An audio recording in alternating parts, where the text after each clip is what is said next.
Baik pemirsa, terima kasih tetap bersama kami di channel AMTV menuju era digital. Pemirsa yang ada di studio yang dirahmati oleh Allah Subhanahu wa taala, acara ini terselenggara berkat kerjasama pimpinan wilayah Jam'iyatul Qurra wal Hufadz Nahdlatul Ulama Jawa Timur dengan Aula Media Televisi PWNU Jawa Timur. Baik, saya kembali lagi mempersilahkan untuk narasumber kita yaitu Ustadz Zainul Arifin untuk menyampaikan materinya kembali tentang Jam'iyah Qurra wal Hufadz Nahdlatul Ulama. Ya, terima kasih Mbak Putri, terima kasih pemirsa semuanya. Alhamdulillah kita diberi kesempatan untuk mengkaji tentang kejikia NU-an. Di sesi yang awal tadi saya sudah sampaikan sosok profil seorang pendiri inisiator Jikia NU. Sekaligus kita sudah membahas tentang bagaimana kronologi terbentuknya Jam'iyatul Qurra wal Hufadz. Baik, saya melanjutkan kiprah beliau, Kiai Wahim. Beliau itu tidak hanya seorang ilmuwan, beliau tidak hanya seorang pakar Al-Quran, akan tapi beliau organisatoris. Terbukti dalam catatan sejarah, beliau pernah menjadi seorang pengurus ranting. Jadi beliau tahu bagaimana merasakan sebagai pengurus NU di tingkat paling bawah. Juga beliau juga pernah menjabat sebagai pengurus PCNU Kabupaten Jombang. Ya. Nah, jadi beliau merangkak dari bawah betul dalam organisasi, sehingga dia bisa memahami situasi kondisi, bagaimana beliau menggerakkan organisasi mulai dari tingkat atas sampai tingkat bawah. Dan juga beliau pernah menjabat sebagai pengurus Ma'arif NU, ya, karena sesuai dengan bidang beliau di bidang keilmuan, pendidikan, beliau bisa menampilkan gagasan-gagasan cemerlangnya di NU melalui lembaga Ma'arif. Dan juga beliau pernah menjabat ketua umum PBNU. Jadi mulai bawah sampai atas. Kalau saya istilahkan ngaji itu khatam ya. Jadi mulai juz 1 sampai juz 30 ya. Jadi beliau paham betul keadaan organisasi NU itu. Dan itu semua tidak lepas dari bimbingan abahnya Kiai Haji Hasyim Asy'ari. Nah, dan beliau jadi ketua umum itu pada saat muktamar ke-19 di Muktamar. Nah, dan yang ini jarang kita temukan juga, beliau punya kiprah di pemerintahan yang luar biasa.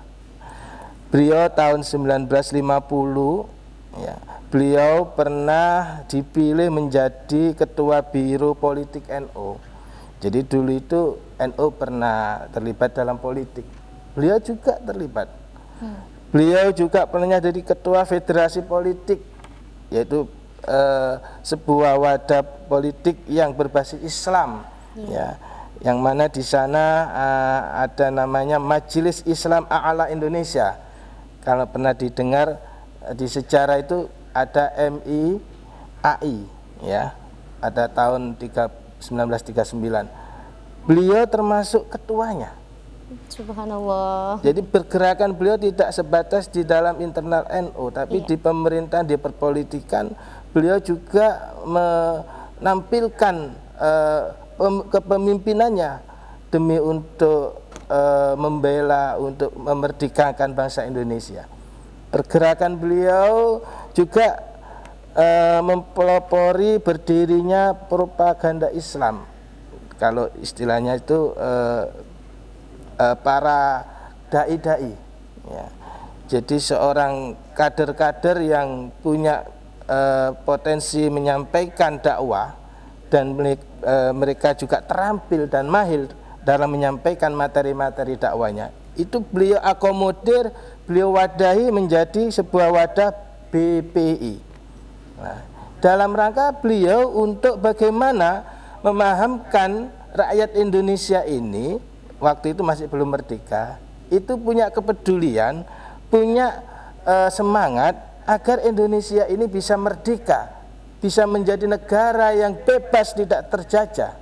Nah, bayangkan usia muda beliau itu banyak disibukkan dengan kegiatan keorganisasian, menggerakkan masyarakat untuk cinta kepada Al-Quran, menggerakkan masyarakat cinta kepada negara, cinta kepada tanah air, ingin bersama-sama untuk menjadi negara yang merdeka. Nah, ini tertulis dalam sejarah, catatan sejarah beliau. Dan juga beliau membangun sebuah pendidikan perguruan tinggi saat itu. Beliau mendirikan sekolah tinggi Islam di Jakarta pada tahun 1944. Bayangkan, belum merdeka, beliau sudah berpikirnya jauh, melompat. Beliau sudah ingin membuat sebuah perguruan tinggi saat itu, ya, sehingga tidak disalahkan ya kalau pemikiran-pemikiran beliau itu diturun oleh putranya Kiai Haji Abdurrahman Wahid yang begitu jauh lompatan-lompatan pemikirannya, karena abahnya berpikirnya juga seperti itu. Nah, tahun 1944 belum merdeka sudah mendirikan perguruan tinggi yang saat itu diasuhkan kepada Bapak Kahar Muzakir ya. Nah, pas pada tahun 1945 beliau menjadi ketua dua Masyumi. Ketua satunya yaitu Kiai Hasyim Asy'ari, abahnya sendiri. Karena pada saat itu perlu kekuatan Muslim, kekuatan Islam, maka dibentuk sebuah wadah namanya Masyumi ya. Dan beliau juga pernah menjabat sebagai Menteri Agama Kabinet pertama kali di Indonesia pada era Presiden Soekarno. Pendiri kita, pendiri JKH ini seorang ulama, seorang pejabat, seorang pakar ya. Nah, beliau menjadi Menteri Agama 2 periode ya. Jadi periode pertama 1945, kemudian 1949 beliau jadi Menteri Agama lagi. Nah, banyak hal-hal yang beliau hasilkan, wariskan semasa belum menjadi Menteri Agama. Nah, dan beliau juga menjadi pada saat sebelum kemerdekaan itu ada namanya Sumubuso atau sebuah kompensasi Jepang kepada Kiai Hasyim Asy'ari waktu itu ya, untuk membuat sebuah jawatan agama ya. Kalau sekarang itu Kementerian Agama lah, tapi ini bentukannya Jepang ya. Pada saat itu Jepang memberikan kehormatan kepada Kiai Hasyim Asy'ari untuk menjadi kepalanya.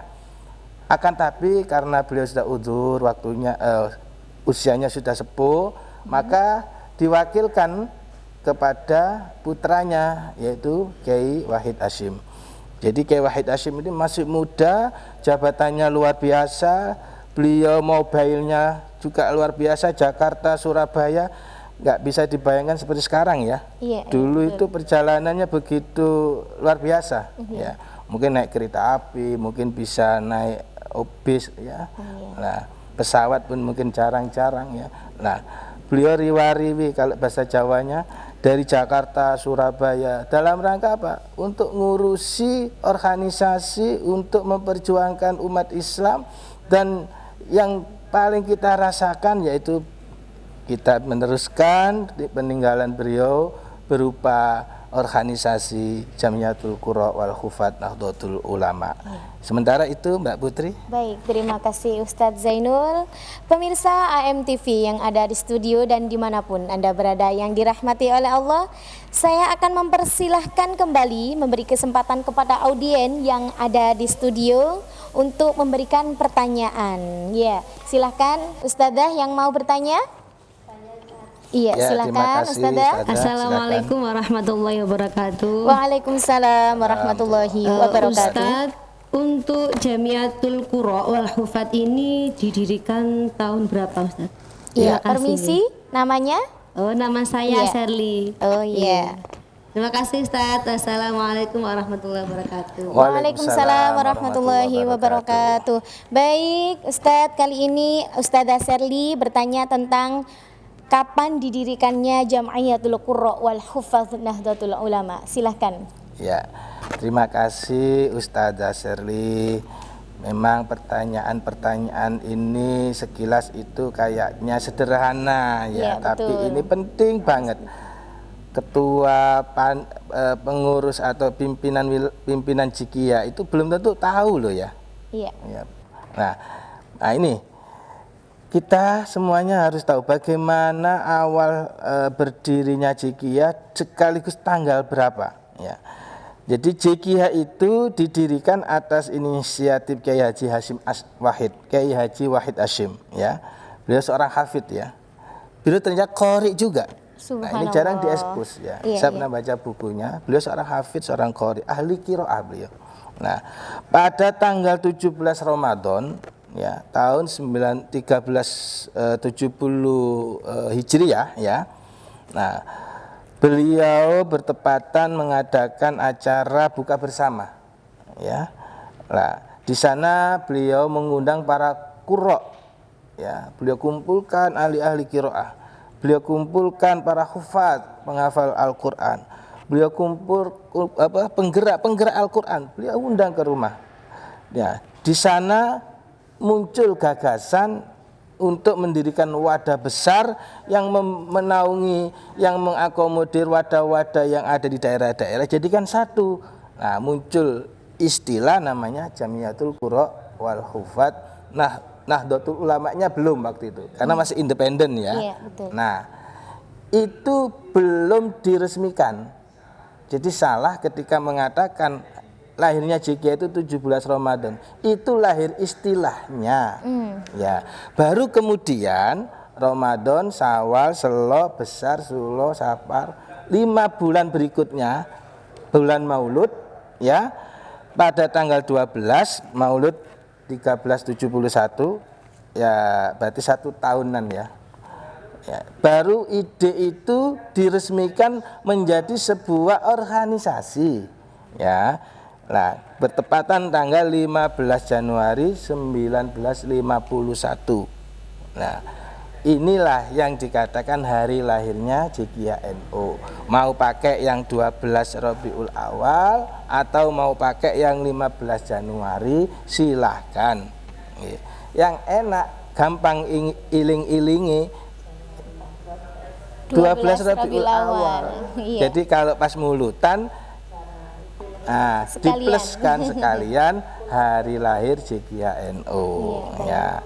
Itu kalau kita untuk tanggal lahirnya Jikiyah NU, bukan dicetuskannya ya. Jadi ada 2 versi ya. Sementara ini harus